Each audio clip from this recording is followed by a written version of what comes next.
Damos gracias a Dios por estar en este lunes 26 de septiembre del año 2022. En el nombre del Padre, del Hijo y del Espíritu Santo. Amén. Espíritu de verdad, Espíritu divino, venimos ante ti para pedirte que abras nuestro entendimiento y nuestro corazón para comprender, pues la profundidad de cada día.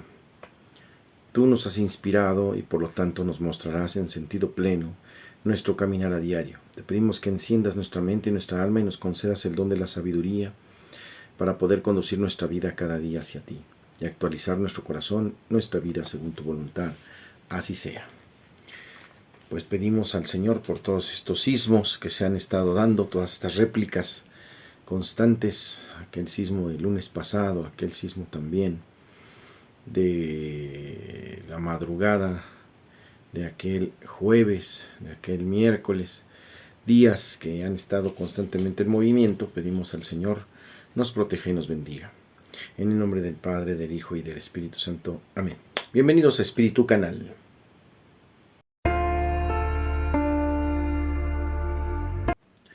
Lectura del Santo Evangelio según San Lucas capítulo 9 versículos 46 al 50. Un día surgió entre los discípulos una discusión sobre quién era el más grande de ellos. Dándose cuenta Jesús de lo que estaban discutiendo, tomó un niño y lo puso junto a sí. Y les dijo: el que reciba a este niño en mi nombre me recibe a mí, y el que me recibe a mí recibe también al que me ha enviado. En realidad el más pequeño entre todos ustedes, ese es el más grande. Entonces Juan le dijo: Maestro, vimos a uno que estaba expulsando demonios en tu nombre, pero se lo prohibimos, porque no anda con nosotros. Pero Jesús respondió: no se lo prohíban, pues el que no está contra ustedes está a favor de ustedes. Palabra del Señor. En el Evangelio de hoy, la pequeñez es la grandeza. Y colocar a un niño en medio de todos los hermanos que escuchaban esto fue una verdadera osadía, ya que el niño era tomado como inferior, ya que no tenía ninguna cabida dentro de las reuniones adultas, y por supuesto porque todavía estaba en formación. No era entendido que el muchacho pudiera tener alguna injerencia o escuchar su voz de infante. Pero, ¿qué podemos encontrar en el niño que sea ejemplar?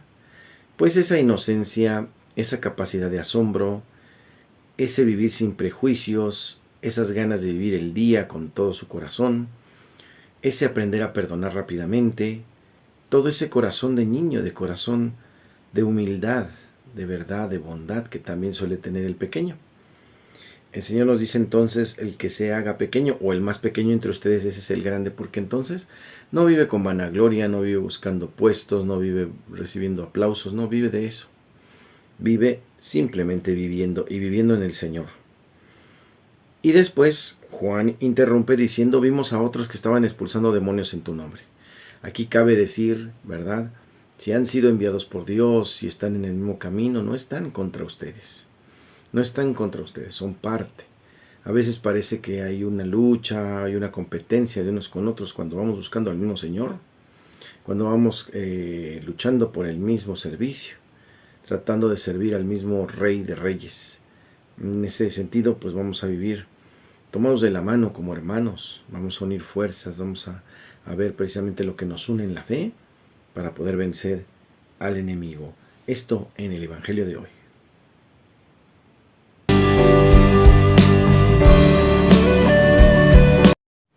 En el tema de hoy, la violencia de raíz.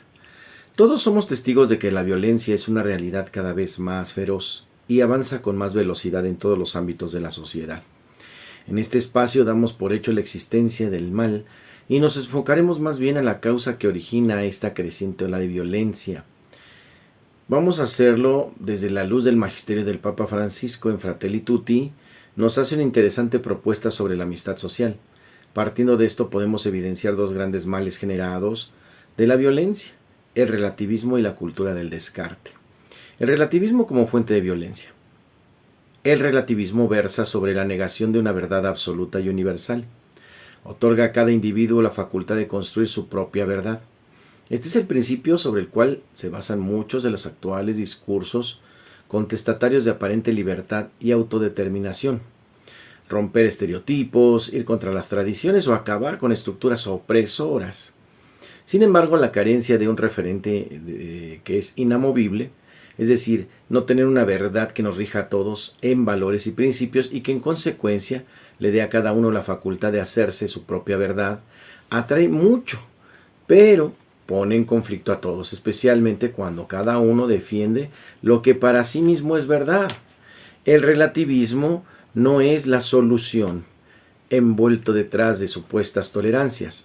Termina facilitando que los valores morales sean interpretados por los poderosos según las conveniencias del momento, y si en definitiva no hay verdades objetivas ni principios sólidos fuera de la satisfacción de los propios proyectos y las necesidades inmediatas, pues no podemos pensar que los proyectos políticos o la fuerza de la ley serán suficientes cuando es la cultura la que corrompe y ya no se reconoce alguna verdad objetiva o unos principios universalmente válidos.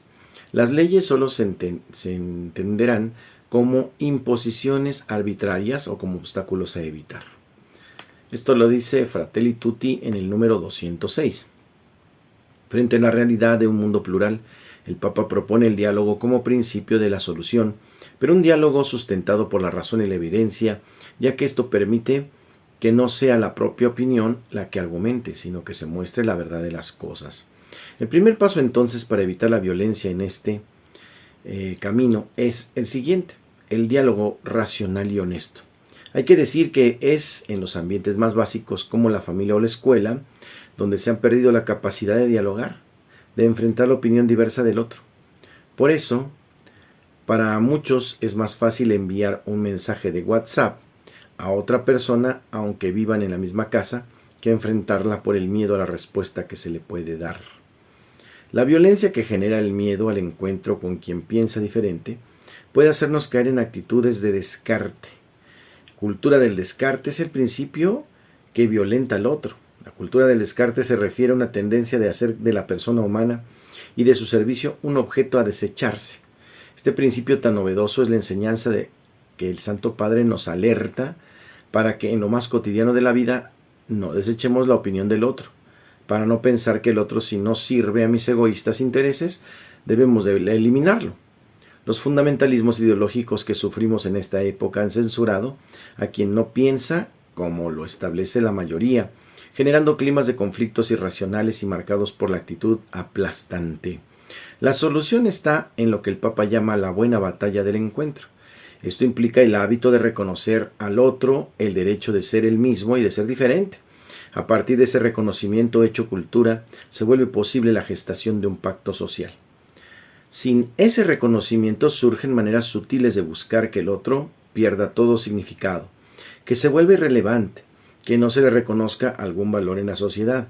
Detrás del rechazo de determinadas formas visibles de violencia suele esconderse otra violencia más solapada, de quienes desprecian al diferente, sobre todo cuando sus reclamos perjudican de algún modo mis propios intereses. Fratelli Tutti 218. Las bienaventuranzas, Mateo 5, 1 y siguientes, nos dicen que la paz es un trabajo por el que es necesario un compromiso fuerte y decidido. Y para que la promueve, aquel que la promueve, la recompensa será dada en la eternidad. Por otro lado, San Pablo a los Efesios dice en el capítulo 4, versículos del 1 al 16, supone que la paz y la unidad, como ese mismo compromiso, primero como virtud personal, sean humildes, pacientes, amables y supórtense mutuamente con amor, dice el apóstol, y en segundo lugar, la unidad y la paz son un compromiso con el otro. La paz no llega por arte de magia a un ambiente, sino como resultado de una lucha contra la indiferencia y el descarte. Si queremos paz, queridos hermanos, hay que fabricarla, hagamos paz. Y pedimos al Señor que la violencia se detenga. En el tema de hoy.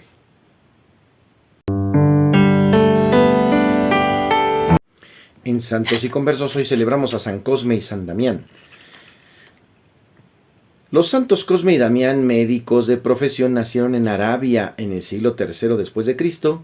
Se cree que eran hermanos gemelos y tanto ellos como sus otros 3 hermanos perdieron a su padre cuando eran pequeños. Su madre, una mujer de grandes virtudes cristianas, los educó en la fe cristiana. Nos cuenta la tradición que ambos aprendieron medicina en Siria y que ejercieron esta noble profesión en Egea, hoy Ayas, Sicilia. Allí aplicaron sus conocimientos médicos tanto a personas como a animales y con gran pericia curaban las enfermedades. Muchas veces cuando todo les fallaba, su fe en Dios y sus virtudes cristianas demostradas en su actuar médico les ayudaba a continuar con su deber médico. Esta forma de actuar atrajo a muchas personas deseosas de curarse. Fuesen estas cristianas o no, de hecho muchos de sus pacientes no creyentes se convirtieron a la fe cristiana después de su curación. Los hermanos vivieron en tiempos del emperador Diocleciano, o sea, del año 284 al 305, uno de los mayores perseguidores que ha conocido la historia del cristianismo. En esta época, Licías, el gobernador de Egea, estaba bajo órdenes estrictas de Diocleciano de neutralizar a los cristianos. Por ello, siguiendo el edicto en contra de los cristianos decretado por Diocleciano, Licías les dio la opción de negar su fe o morir. Los hermanos fueron sometidos a toda clase de torturas físicas y morales y fallecieron decapitados. Posteriormente, a lo largo de los siglos, se les han dedicado numerosas iglesias en el mundo, se han creado cofradías para recordar sus buenas obras y pedir su santa intercesión.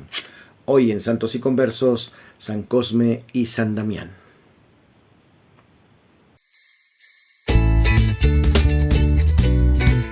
Para la rola del alma no queremos violencia. Cantan dos pequeñitos sobre la violencia en México.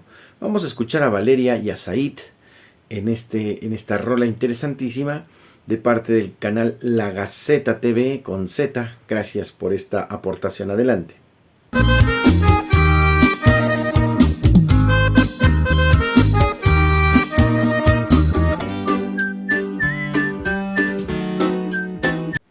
En el chiste, un pato estaba platicando con una pata y subió al monte con una pata y se cayó. Señor Jesús. En curiosidades de la Iglesia Católica, la Eucaristía ha recibido durante la historia diferentes nombres. Vamos a mencionar algunos de ellos. Banquete del Señor. Cada celebración eucarística es el mismo banquete que celebró el mismo Jesucristo nuestro Señor con sus discípulos y la anticipación del banquete que el Señor celebrará con los redimidos al final de los tiempos. No somos nosotros los que hacemos la celebración. El Señor convoca a ella y está presente en ella de un modo misterioso.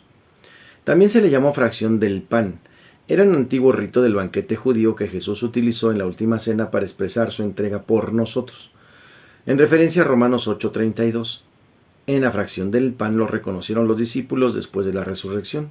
La comunidad primitiva llamaba esto fracción del pan y a sus asambleas eucarísticas. Asamblea Eucarística también es un título. La celebración del banquete del Señor es también una asamblea de acción de gracias en la que la Iglesia encuentra su expresión visible. Otro título de la Eucaristía, Memorial de la Pasión, Muerte y Resurrección. En la Eucaristía la comunidad no se celebra a sí misma, sino que descubre y celebra siempre de nuevo la presencia del paso salvador de Cristo a través de la pasión y muerte hasta la vida. Siguiente título, Santa y Divina Liturgia, Santos Misterios.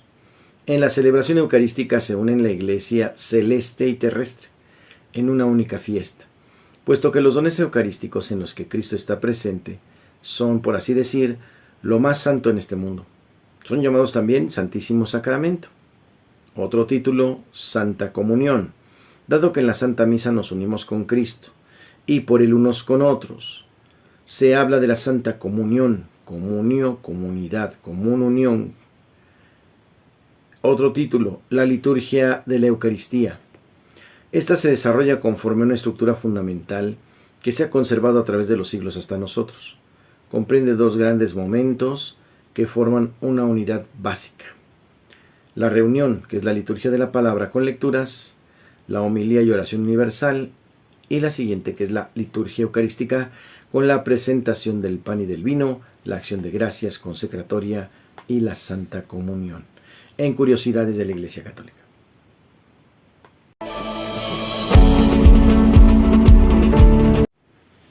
En la buena onda es muy recomendable estar cerca de los hermanos que han perdido un ser querido, que están en luto. Muy positivo dirigir el Santo Rosario, si es posible, cercanamente o lejanamente, pero estando siempre pendiente de nuestra oración, pidiendo por aquellos hermanos que están padeciendo todo esto. Pedimos el eterno descanso, la paz de nuestro amigo luchador Starman, que fue llamado a la presencia del Señor este viernes.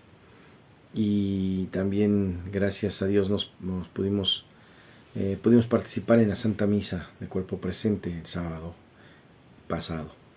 Pedimos eterno descanso y también por el eterno descanso de todos los hermanos que están siendo llamados a la presencia de Dios, y pedimos la fortaleza de sus familiares. No olvidemos que también una de las obras de misericordia es visitar a los hermanos en estas necesidades. Hagamos oración por los fieles difuntos y también pidiendo la fortaleza de todos aquellos que están pasando este trago amargo. El Señor les guarde, les protege y les bendiga, haga resplandecer su rostro sobre ustedes y les conceda la paz. Que les bendiga el Padre, el Hijo y el Espíritu Santo y les acompañe siempre. Gracias por darle like al video y compartir, por suscribirse y ser parte de nuestra familia. No se olviden que Espíritu Canal sube videos todos los días. Estamos aquí trabajando con muchas ganas y con gran evangelización. Pedimos al Señor nuevas vocaciones. Gracias.